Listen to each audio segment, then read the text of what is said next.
So polling since last week's Democratic debates shows Senator Kamala Harris slipping, and a Daily Beast report says that the Pete Buttigieg campaign is taking steps to prepare for a potential contested Democratic convention. Political nerds, get excited. Team Rising is here to break it down. Andrew Feldman is a Democratic strategist, and Kelsey Bolar is a visiting fellow at the Independent Women's Forum and senior news producer for The Daily Signal. Welcome to you both. How's it going, guys? Good morning. Good to be here. Yeah, I mean, so we've got these interesting debate numbers, particularly for Kamala Harris, Andrew. She didn't get the debate bump that she experienced last time. That's something that Nate Silver over at 538 is tracking. She actually suffered an average of 3 percentage point decline in the last 5 post-debate polls.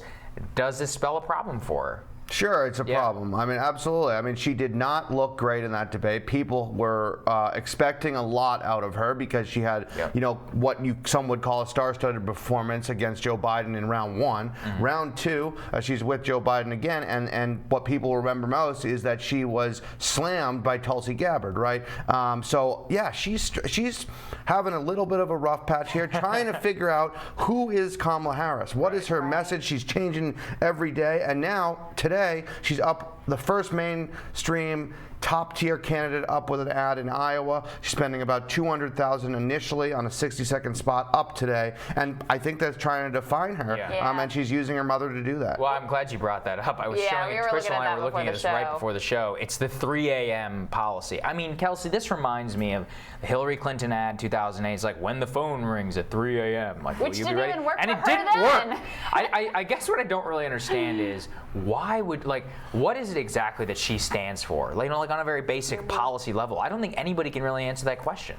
Absolutely, and look at this. My fellow panelists and I already agree. I think that's what she's not communicating in these debates. She not only didn't have a good performance, she didn't have one of those breakout moments that she had in the first debate, but she wasn't clear in what policy she really stands for. And you know, I think she is trying to carve out a place on farther on the left.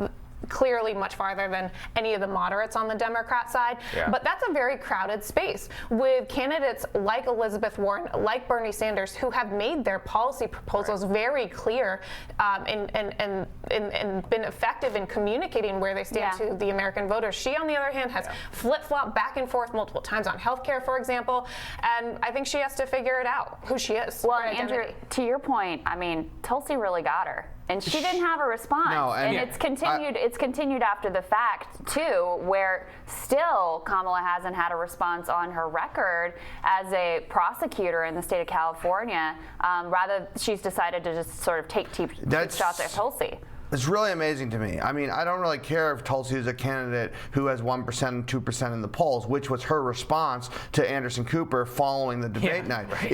These issues, if she gets into, you know, the spring of next year, these are going to be brought up. If you're her campaign team, you guys got to figure out an answer. What are you doing? And there is an answer that she can develop on this. It's not just like, and it just doesn't seem like she's doing it. Especially, she should have been prepared for attacks when she saw that bump and she saw how Joe Biden wasn't. Why make the same mistake, which is basically what she did? And now the question is, will this ad, like you said, it's a very Hillary 2.0 type ad, but guess what? She's using the same ad guy, Jim Margolis.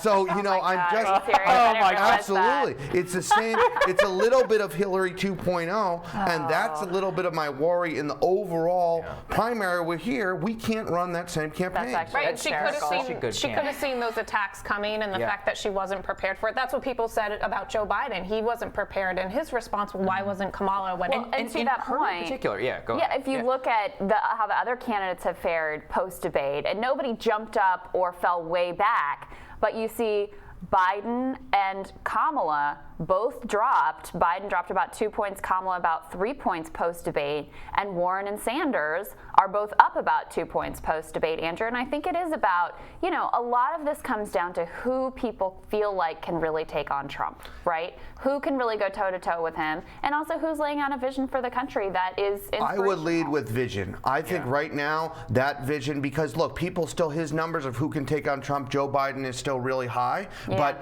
the vision, no one can question why Elizabeth Warren or Bernie Sanders is running for president. Exactly. And you are watching, Elizabeth Warren, to me, has run an extremely impressive race. When she was down and out on December 31st when she entered this race to now, it is just a rise that is fascinating to watch, and one that I am starting to feel can really energize people around her and around our nominee that we need.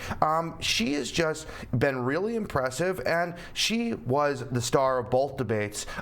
When you look at them, the whole debate, from even when she got was attacked on Medicare for All, the way she hit back on Delaney and hit back on others. She and Sanders were a great team on Medicare for All. But that team can't last forever. You make a great point, though, which is that nobody can question why they run for president. I don't think anybody can really question why Trump wants to stay in office either, Kelsey. And so I guess the real question is, I think we have different answers on that one. But anyway, go ahead. I think it's pretty clear. But I mean, whenever it comes to this primary, they're going to have a problem. If you're a Buttigieg, if you're a Kamala, why should somebody support you and not Joe Biden if that's the vein that they're looking for somebody? Absolutely, and I think Americans see that there's two paths Democrats can take right now, and one of those paths is really changing the face of the party to embrace ideas that are quite radical and a huge difference from even where the Obama administration stood. We saw that in the ways the Obama administration was attacked during that debate,